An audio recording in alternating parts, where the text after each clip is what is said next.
Sekarang itu masalah makan minum itu nggak pusing kayak zaman dulu. Saya mengalami, kalau tinggal salah ya agak mengalami itu, bahwa yang namanya untuk makan aja susah.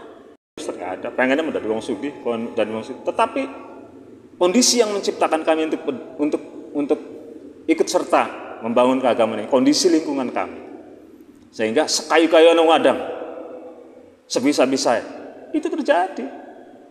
Nah, generasi mendatang harus dipersiapkan mulai dari sekarang, mulai dari hari ini. Generasi mendatang harus mulai kita coba manage dari hari ini. Apa maning sekarang ilmu sudah banyak di mana-mana, tinggal bagaimana kita. Ini kayaknya Kang Didi siap ngajar ngaji dari mulai ngaji Quran sampai dengan kitabnya. Oh saja sini. Tinggal priwe caranya kita ngaji senyaman mungkin. Wis bahkan yang masjid baring lende, baring udut barang nggak jadi soal dari diskusi dan lain-lain. Yang penting ilmu itu nyampe. Cuma ya bagi kita antum yang dalam tahap belajar ya juga rasa hormat antum juga harus ditunjukkan ke guru-guru kalian. Rasa hormat karena penting. Salah satu kunci untuk mendapatkan ilmu yang baik yaitu pertama hormati guru. Hormati dulu. Karena begini, kalau kita awal sudah tidak respect dengan guru, dengan yang menyampaikan materi, ibarat gelas dalam kondisi mengkurep.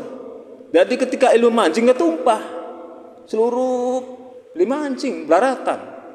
Karena kita durung-durung aja sudah memandang tidak respect.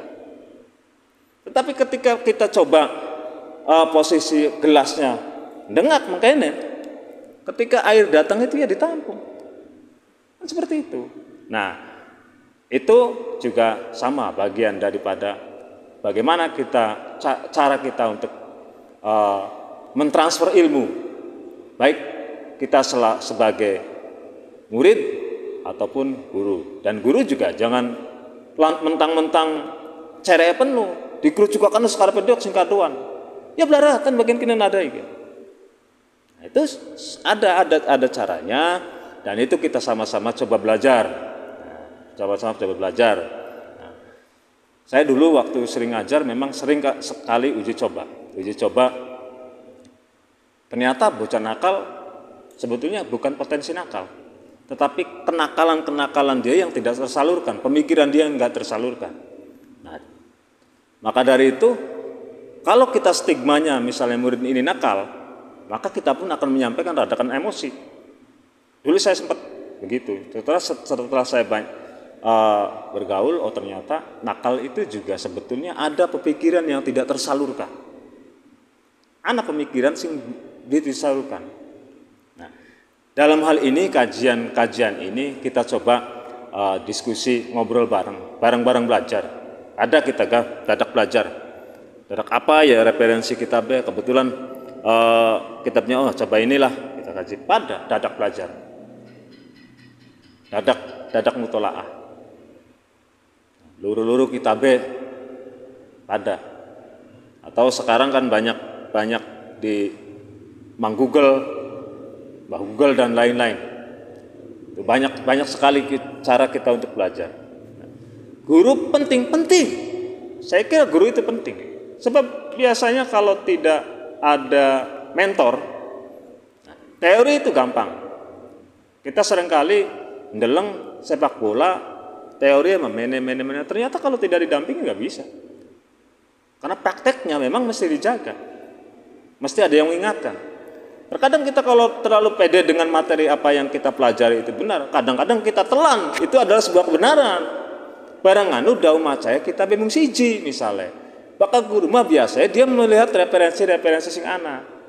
Penting beli dari belajar dengan guru, penting, saya kira penting. Tidak hanya sekedar kita belajar di YouTube selesai, belajar di Google selesai, tidak. Guru itu juga penting. Sebab apa? Biasanya dari guru juga memiliki filter yang bagus. Nggak mungkin guru itu biasanya dia ego dengan bahwa ini ngotot dengan teori ini. Biasanya dia akan ada referensi dan melihat referensi yang lain, sehingga hasil dari pembelajarannya, hasil dari ngaji ya tentu positif. Seperti itu kira-kira. Kenapa guru penting? Biasanya guru mau mengajar akan ada persiapan dulu. Biasanya.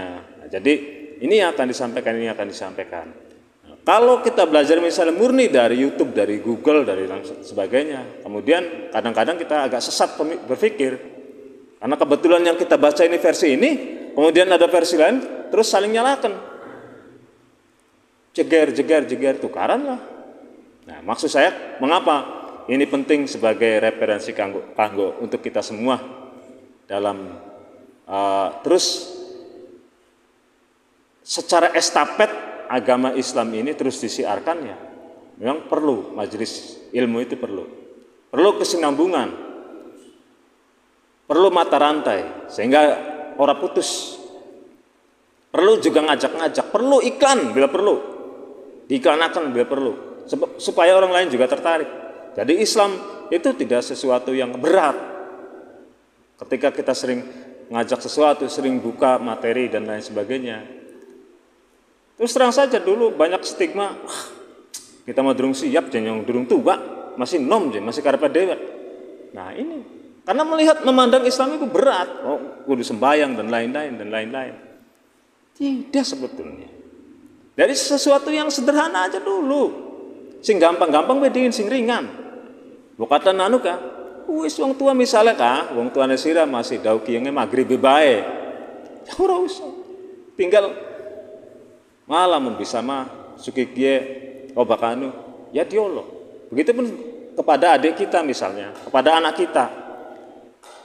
Kalau anak kita biasanya sering mereka butuh reward, butuh pengakuan, butuh apa ya? Butuh pujian. Nang sukiki ngaji, ya. Begitu bisa apa nang? Kian. Ah, lamun bisa kian, nanjak ning ikro loro, engko dipai kupluk sing bagus. Siap. Engkon. Walaupun pada akhirnya sebenarnya mah prestasi tidak prestasi memang wong tua mah secara otomatis memberi. Nah, itulah metode kita generasi penerus generasi pemuda ini ya tentu sudah harus mulai kita rubah. Sehingga engkone beri akeh-akehan ilmu, ki bahaya bakal akeh-akehan ilmu. So, attitude-nya nanti lemah. Sering terjadi sesuatu yang menurut seringkali sebenarnya mah hanya karena keegoan terjadi masalah. Seringkali. Nah, pada kesempatan kali ini tentu kita sih berharap sekali lagi rekan-rekan pemuda, ibu sekalian, ya tentu keterlibatan langsung para pemuda ini penting, ya. Penting memahami, penting supaya mengkone arsa pemaning. Biasanya sing pernah mangan nginung turun ning masjid, ya itulah nanti generasi penerusnya. Sebab ketika anak-anak dari pondok dari mana-mana, ketika memang seringkali tidak ada hubungan korelasi di masjid, nggak ada saudara masjid, kadang-kadang nggak nyambung. Sering begitu, sering seperti itu. Nah, kalau kita misalnya hari ini berkecimpung di masjid, ya wis jangan tanggung. Ilmu kita coba gali, terus kita coba dedikasikan karya kita. Toh, secara teori jelas al-ilmu nurun. Bakal ilmu mah bisa digawe-gawe. Kalau memang orang itu berkualitas, dia akan nampak sendirinya. Karena dia terlihat bijaknya berbicara, bijaknya berlampu-lampa. Jadi Imam Syafi'i ngomong, fikih itu tujuannya untuk apa? Supaya kita bijak. Karena di sana metode untuk kita membimbing diri kita dari metode ibadah dan lain sebagainya. Sama agama itu juga ujung-ujungnya adalah nanti kita akan berpikir bijak, baik kita selaku hamba Allah yang memang bertanggung jawab penuh atas diri kita, ibadah, puasa, terus dan lain-lainnya, juga tentu kita sebagai zon politikun, makhluk sosial, sama bertanggung jawab. Kita ini bertanggung jawab atas diri kita, keluarga kita, dan tentu lingkungan kita, di mana kita tinggal. Nah, biasanya, ning satu daerah kemungkinan daerah itu maksiat, ya akan semuanya kan. Tetapi ketika memang daerah itu kita coba dengan minimal kita coba kita berbuat sesuatu yang baik. Iso kok baik biasanya. Biasanya memang rada disenengi. Tetapi ketika kita terus-menerus konsisten, istiqomah, jadi bahasa santri istiqomah ya. Saya kira orang sudah terbiasa melihat ini. Bagaimana kita juga melihat agama Islam yang suka selamat berkembang zaman dulu seperti apa dan sekarang seperti apa, itu juga pengaruh generasi muda, pengaruh para ustadz, para kiai yang memang mereka terus konsisten istiqomah dalam rangka itu tadi. Adapun sekarang peranannya berbeda-beda karena memang sudah seharusnya begitu. Terus regenerasi ada.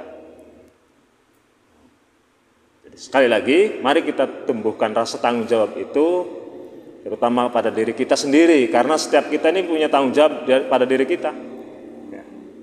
Pada Allah nih pasti dikasih dimintai pertanggungjawaban. Karena kita ini hidup di alam dunia ini, kalau kata Allah, rugi kalau memang kita tidak mencoba ilalladzina amanu wa amilus sholih. Jadi harus percaya penuh bahwa Allah itu ada, dan tentu kita juga harus hidup soleh. Hidup soleh itu apa sih ya? Hidup yang memang secara teratur. Soleh itu bukan sekedar kita sholat, ngaji dan lain sebagainya, bukan sekedar itu juga. Tapi hablum minanas juga penting untuk kita tunjukkan. Jadi kesolehan sosial itu perlu kita tumbuhkan pada message kita sebagai pemuda, pada pemikiran kita mulai tanamkan, sehingga semakin banyak teman-teman pemuda dan teman-teman remaja memiliki kesadaran untuk berpikir ke sana, semakin banyak, semakin berkualitas agama Islam, khususnya di lingkungan suka selamat. Barangkali hanya itu yang saya sampaikan. Insya Allah dalam kajian minggu depan saya ingin mencoba cari referensi buku dan kitabnya terkait dengan materi yang diberikan oleh Kang Didi, yang diberikan ke saya.